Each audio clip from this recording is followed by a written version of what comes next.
Hello and welcome to It's Only Electric. It's time for another range, consumption, cabin noise and charge test. This time we have the big Volvo EX90 Ultra Twin Motor Performance. Let's start with some facts.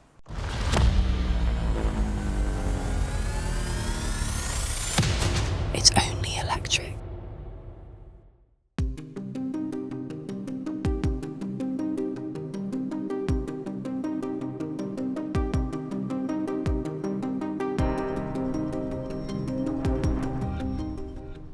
The EX90 is Volvo's flagship car, so the biggest among the pack. It measures 504 centimeters in total length with a wheelbase of 2.9. It weighs a staggering 2.8 tons. That's a lot, and that's due to the big battery pack. When it comes to performance, it's the all-wheel drive twin motor, as I said, so it has two motors, one at the rear, one at the front, combined output 380 kilowatts or 517 horsepower, 910 newton meters of torque. 0 to 100 in 4.9 seconds and a top speed of 180 kilometers per hour. A big chunk of that weight comes from the big battery pack with a gross capacity of 111 kilowatts, net capacity 107. It's a NMC pack and delivers a total range of 601 kilometers, and that's for this specific package with the 22-inch rims. When it comes to charging, charge port placed here at the left rear fender with a DC charge capacity of 250 kilowatts. And that's a bit strange because normally 400 volt systems CCS2 standard only manages to charge at 200, but this has 250, which means that you can charge at a Tesla supercharger with some extra charge speed. So 10 to 80% on a supercharger takes 31 minutes according to the specifications, but will we be able to achieve that? That's one of the things we're going to try today. When it comes to home charging, 3-phase support, 11 kilowatts. It's extra equipped with 22-inch rims, staggered setup, so 295/35 at the rear, 265/40 here at the front, running on Pirelli Scorpion tires with acoustic foam, so it helps out to lower the cabin noise, more comfortable ride. Closed rims for better or increased efficiency. Just a reminder, this is not a full review. We have done a full review of this exact car.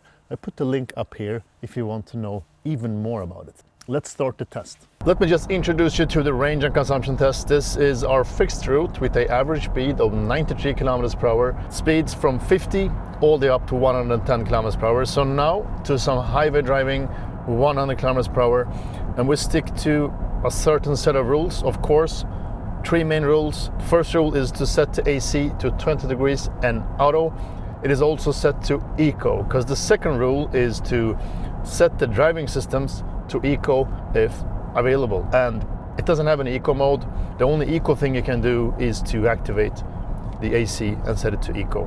The third rule is to stick to the speed limits. The easiest way to do that is by activating the driver assist function. You single tap the right stalk downwards and then it activates that function, and it has a LiDAR on top of the roof. I'm not 100% sure if that is active or not, but the car is searching a bit for the midsection of the lane, so it's a bit wormy or snaky on the road, of course depending on the road conditions. I'm gonna switch lane now. I managed to get the lane switch assist once out of like 10 tries. I don't know if that was a dream, but I'm pretty sure it worked one time. But after that, never worked again. To increase the speed or decrease the speed limit, you use the left part of the steering wheel. That's the part where you control the driver assist functionality. You increase it by single tapping the button upwards, and under 100 kilometers per hour it jumps in increments of 1 kilometers per hour. When you pass 100 kilometers per hour, the increment is 5 kilometers per hour. So if you want to fine tune the speed limit, you need to long press it to get 1 kilometer per hour increments above 100 kilometers per hour. So that's a clever system. First I had a hard time fine tuning it because I didn't know the long press function, and I by mistake found that to work.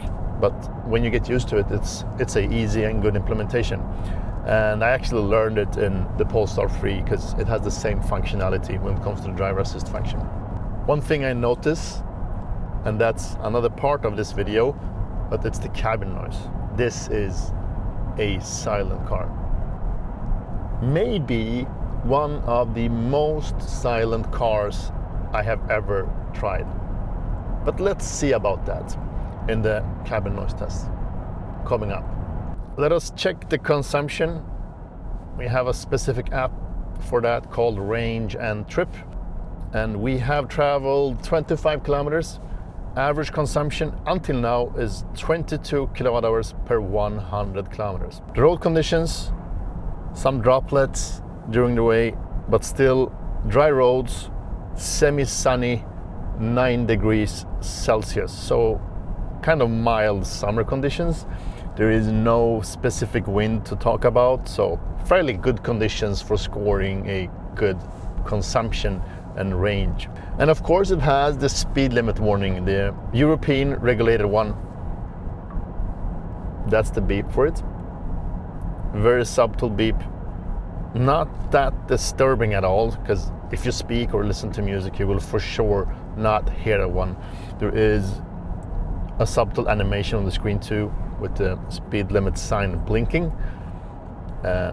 Not annoying at all actually, so I tend to keep it on. But if you want to turn it off, I haven't found out any super quick way of doing it, because on the Polestar 3 there was a shortcut for it whilst driving here on the lower part of the screen to the right. Now it has the performance one pedal and max defrost button. I haven't found any function to set that to your wanted settings, but if you want to turn it off, you press the car icon down to the right, quick settings tab, that's the first tab active. At the bottom there is something called intelligent speed assist. So what you do is that you just single tap that one and it turns off the intelligent speed assist warnings. What it does though, it just turns off the sound, so you will still get the animation and the warning on the screen. That's good. Hitting the halfway, still driving on autopilot. I needed to take over because I think that turn was a bit too sharp for the car to handle. It didn't warn me though, so I needed to take control. Halfway now, as I said, 20 kilowatt hours per 100 kilometers, so it has been going down a bit. I mean, probably as expected for such a big car. It has a big battery. I mean, 2.8 tons, come on, over 5 meters in total length. It's a really huge car. And very soon we are passing a hard place for the auto steer functionality. I want to see how it actually behaves before losing control, and if it warns the driver beforehand, or if it just lets go of the autopilot. Now it's sharp. No, it doesn't warn me. It just doesn't turn enough and continues to drive with autopilot on, but it ends up in the wrong lane. Let me try that one more time. And this spot, this is also fairly hard for the autopilots to handle. Yeah, it is possible to handle. It handles it fairly good, but at some points on the way it really struggled, and so now it's driving in the middle of the lane. So it should really, in a quicker manner, tell the driver to take over, because you can't really trust the driver assist functions on curvy roads. And it doesn't give you that alert early enough. I mean, it gives you the alert when you are in the middle of the curve. I mean, that's not good enough today. You need to like warn the driver beforehand, because it has the map. It knows where I'm driving, should be able to calculate that, okay, soon we are hitting an area where the speed limit is too high to be able to handle that specific scenario. And you need to keep that in mind, because otherwise you will end up in a very bad situation. Let me summarize the range and consumption test. The first test, the low speed one, 93 kilometers per hour in average speed, ended up with an average consumption of 21 kilowatt hours per 100 kilometers. And that's on dry roads, 9 degrees Celsius outside, no specific wind to talk about. And that's 84% of the claimed WLTP range of 602 kilometers. And 84% of the stated WLTP range is not that good for this current conditions.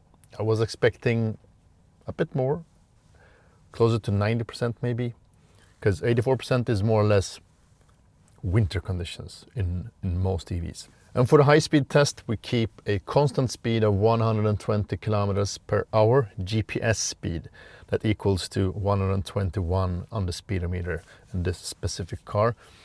For a straight track, so we keep the speed, and the average consumption ended up at 28 kilowatt hours per 100 kilometers, and that's on dry roads, 6 degrees Celsius, without any traffic, of course, so a constant speed. And that means that the full range for the EX90 is 382 kilometers for a full charge in 120 kilometers per hour. And compared to the WLTP range, that's actually 64% of the stated range. If you compare it to the Polestar 3, it actually scored 440 kilometers. So almost 60 kilometers of a range difference in that speed. That's actually a lot, and that tells us how important it is to keep the profile low on a car, and how much more energy a real SUV-shaped car actually adds to the calculation. So you lose 60 kilometers for a higher profile. Let us move on to the cabin noise. This is an interesting topic. We measure the noise levels, head height with a microphone on the passenger side, and we measure the noise on the same stretch of roads in 50, 70, 90 and 110 kilometers per hour, and this is the final results. And compared to other cars, I mean, this is one of the most silent cars ever tested. It comes close to the King, the Xpeng G9. It also comes close, actually beats the Kia EV9, but it's more silent than its sibling, the Polestar 3, and also a lot more silent than the Mercedes EQE SUV. So it's among the most silent cars we have tested on its own electric. And I mean, that is what Volvo has worked for. I mean, the insulation around the car is really well prepared. It's so smooth to drive around in. And the sound profile, the noise profile of the car is really this low frequency muffled sound. It's kind of a satisfying noise profile inside the cabin here. Double pane windows all around, laminated glass as they call it. Also the roof, it's silent and it's so smooth to drive around, and it's very well paired with the dual chamber air suspension. So it's like driving around on clouds with a very silent cabin. To the final part, and that's the charging. It has a top speed of 250 kilowatts on 400 volt systems. And you may say like, okay, how does that really work out? Because a traditional CCS2 standard only supports 200 kilowatts, 400 volts, 500 amps. And yes, that's true. You need to have a charger that can deliver more than that, more amps. And one of the biggest charging networks actually does that, and that's the Tesla supercharger network. So this car is optimized for charging on a Tesla supercharger. So you have to bring the car to a Tesla supercharger, you will be able to hit that 250 kilowatts. Otherwise, you will be capped at 200 and you will lose around 3 or 4 minutes on the charge curve. And on a supercharger, we managed to charge it from 10 to 80% in 30 minutes and 38 seconds. So right on spec, actually a bit lower than the specified time. Top speed 252 kilowatts, and at the end 90 kilowatts at 80%. So a good charge curve, a fairly flat charge curve with a nice tapering, as you see here, a nice charge curve. But I still expect a car in this price class to have 800 volts. It's time to summarize my experience with the EX90. I have been driving it for almost 6 days now, and I must say that this is an impressive car. I mean, first off, it's so big, it's so heavy, and you feel that when you drive the car, of course. But it has some lacking functions.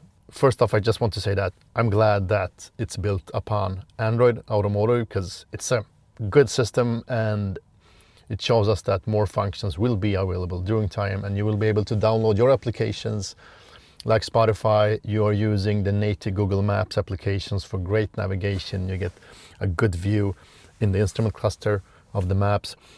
So that one and that side of it is really good. But it's still missing features. I mean, it's limited in what it can do. One thing that disappoints me is the driver aid systems. It doesn't adapt to the speed limits, for instance. It doesn't adjust it. If you hit an area with a lower speed, it doesn't decrease the speed for you. It warns you, doesn't decrease it. It's a bit wobbly in the lane when you use driver assist function. And it's very hard to engage the lane change assist. It works like 1 out of 10 times, at least for me. I may be doing something wrong, but sometimes I get it to work. Most oftenly, not. So there's things to do when it comes to the driver assist functions, and there's things to do when it comes to functionality.